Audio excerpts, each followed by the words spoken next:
man, Kobe sent me a video which was talking about one of the biggest problems in boxing that nobody talks about that's hurting the sport was inactivity, and I chose to call it the silent killer. He sent me a video on Instagram. It was really, really good, and it was talking about how Tyson Fury is yet to fight this year, and when he do fight October 28th, Lord willing, it won't be a real fight. Dimitri Bivol is yet to fight this year.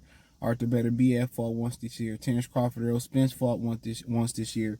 So it goes through a host of fighters. Teofimo Lopez only gonna fight once this year. I think Josh Taylor only fought once this year. So it's going through a host of fighters talking about inactivity, and people believe that inactivity is a good thing, less punishment, longer careers. That's not true. If that's the case, why boo's gonna end up retiring with barely 50 fights? And a lot of guys won't reach 50 fights. So that doesn't mean duration. That doesn't mean you're gonna last longer, have a longer duration. And I keep trying to explain that to people, and I'm gonna break that down in this video. But let's talk about the origin of inactivity. Right? This duck literally sitting in the middle of the street, and he almost ran him over, and that's a felony. Oh man. And it was a white person. He laughed, and I think he wasn't gonna run him over. Canadian geese, but it's a felony to kill him up here. They vicious too. But nonetheless, like, the origin really started with Floyd Mayweather. That was the origin of being active. And Mayweather, would have first he would tell his uncle, it took 6 months to build a pay-per-view. His uncle said, you got to get active. Then he was saying he had hand issues and his body's breaking down, so he couldn't fight as much as he wanted to fight. So cool. But in the process of stuff, that started kind of being the standard in boxing, along with protecting your O. But we ain't here to talk about protecting the O. The next thing you know, Al Heyman, he accumulated a nice size stable, a lot of guys. At one point, they were super stuffing cards and, putting multiple big name fights on the same card. And then it got to the point where some of these guys became world champions, probably had some clauses in their contract, and he couldn't stack the cards no more because, it was going over the budget. So next thing you know, it's rumored that he got around 450 clients, give or take a little bit. He don't have the fight dates. Fox and Showtime seemed like they was going to be able to accommodate him.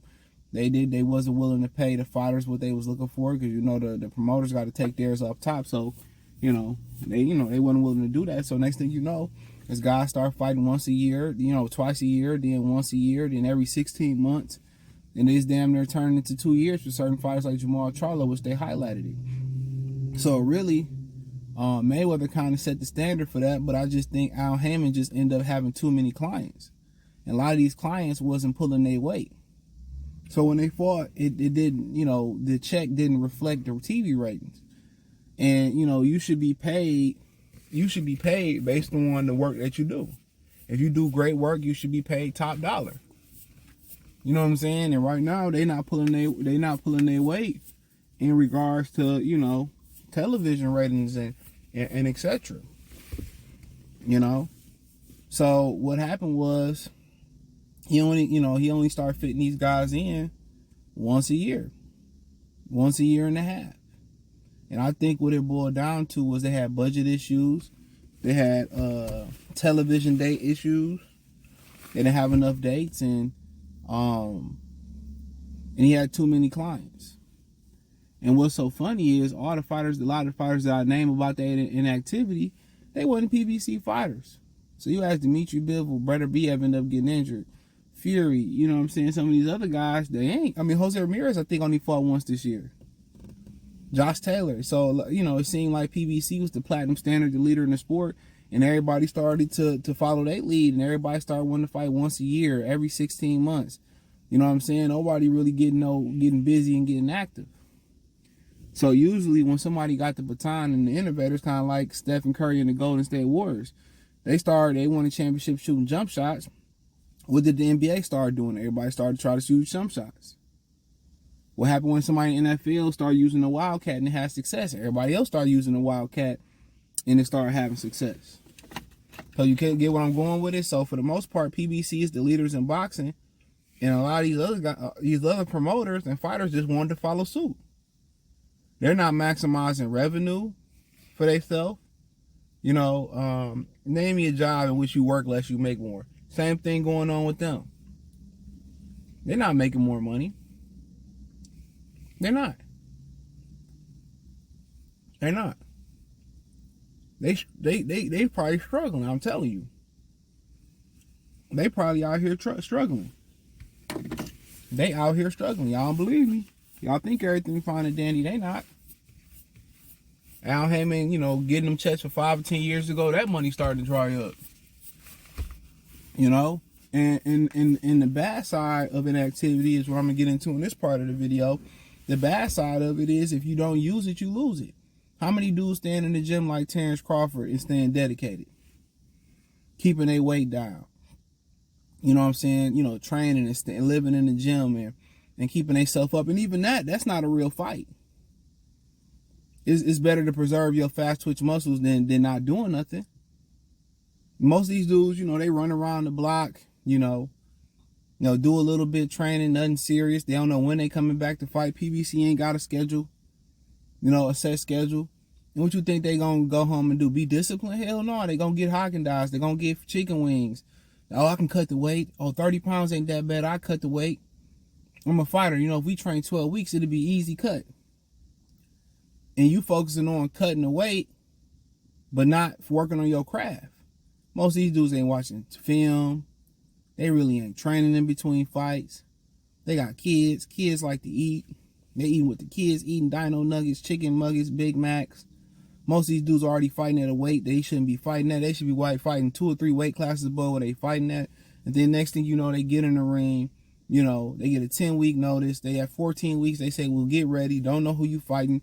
You get in the training camp. You got to have a fat camp. You don't get to work on your skills. You working on knocking the rust off in camp. You working on not waking them fast twitch muscles up. You get to the performance, and then what? You look lethargic.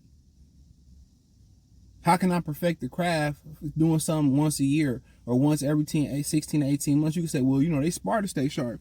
Sparring is one of the most dangerous parts of the sport. If you sparring 100 rounds per camp, 50 rounds per camp, 75 rounds per camp, you're subjected to more injury. And if you constantly fighting, you ain't fighting that much. You ain't sparring that much. If you fighting 4 times a year, you probably sparring half of that. 30%, 40% of that because you constantly in the ring. Your weight, you can't really blow up. You know, you train, you fight, you take a little rest, then you going right back into training camp. You staying busy, you staying out of trouble, you staying in shape, you keep your skill set sharp. Don't mean you got to go out there and fight killers every time. You making money. But with them not staying inactive, it's hurting the craft. It's hurting the viewership. It's hurting the viewership. It's hurting the craft. That's why these dudes they fighting people and they not getting better. The guys that's surviving, that's doing really good in boxing, they preserving themselves outside the ring or they fairly active by today's standard. In the business side of inactivity, third part of this video, the business side, if we only see you once a year, people gonna forget about you. So how can you be how can you be a brand? A shitty brand at that. You can't even call these dudes a brand. That's like saying they got a new sandwich at McDonald's, you know, and it's here to stay and they only advertise it once every 16 months. Nobody gonna be thinking about it. And then when you go into McDonald's, there's no advertisement outside of that 16 months in that McDonald's. It's just on the menu. It's a hidden item on the menu. You know, you look at the menu. You don't even look at the menu. You know exactly what you want at McDonald's. It could be on the menu. You be like, well, what's the Sharknado burger? What's this new Micmac or whatever like that? That's one day if you sitting there bored and shit, you already ordered your food, you ain't got nothing to do, you just reading the menu and shit on the board. They don't have I had once a year, they advertise this shit. A week a year, let's say a couple weeks a year they advertise it. You ain't gonna know what the hell they talking about. Then another 16 months go by, then they advertise it again. And get rid of it. The advertising sucked. People didn't know about it. Couple word of mouth went about. You know, people say, "Well, you know, I tried this and McDonald's caught it was good. You know, you should try. You know, word of mouth gonna go around, but that's about it."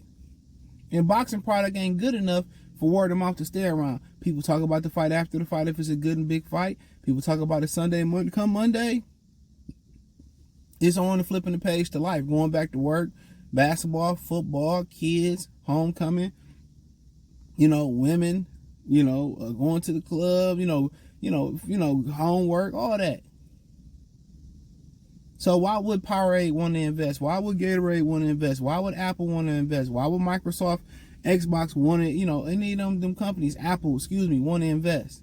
Why would Paramount want to continue to invest? Why would anybody, Tyler Perry, ask these fighters to be in their movies to do something? Why would he ask them? They're not even a shitty brand. There's mom and pop brands that's better than them. Why would he invest? Riddle me that, Batman. Why would he invest? There's no good reason to invest, into a product that's not marketable. It's not a brand. These individual fighters are not a brand. There's no substance within the fighter. But if you fighting constantly and people are able to follow you and see you grow and see your career grow, see the highs and lows. What made Mike Tyson such a great fighter just was he wasn't knocking people out. He was fighting people every other 2 weeks. Every week he knocking somebody else out. That built the intrigue. People got to feel like they got to see Mike from the Olympics to the pros, to him winning the championship, to the downfall of Mike Tyson, to the climax, to the downfall of Mike Tyson. People felt like they watched him grow. Sugar Ray Leonard, people who watched him through the Olympics, watched him do his professional career, they felt like they watched him grow up. Without that repetition, without that exposure, without fighting 3 or 4 times a year, you can't get that. And this is why boxing is a dying brand. So, hey, thumbs up the video, share the video, subscribe to the channel. The subscribe button is the bell icon button. Hit all notifications, increase your chance, get notifications. We go live or drop video. Financially, want to support the channel, Cash App, $CJ Good 313, Venmo, CJ Good 313, PayPal link description. Hit the link tree, find me on Twitter, Instagram, X, or Spotify, Cash App, Venmo, PayPal, Apple Podcasts, Google Podcasts, the whole 9. Peace.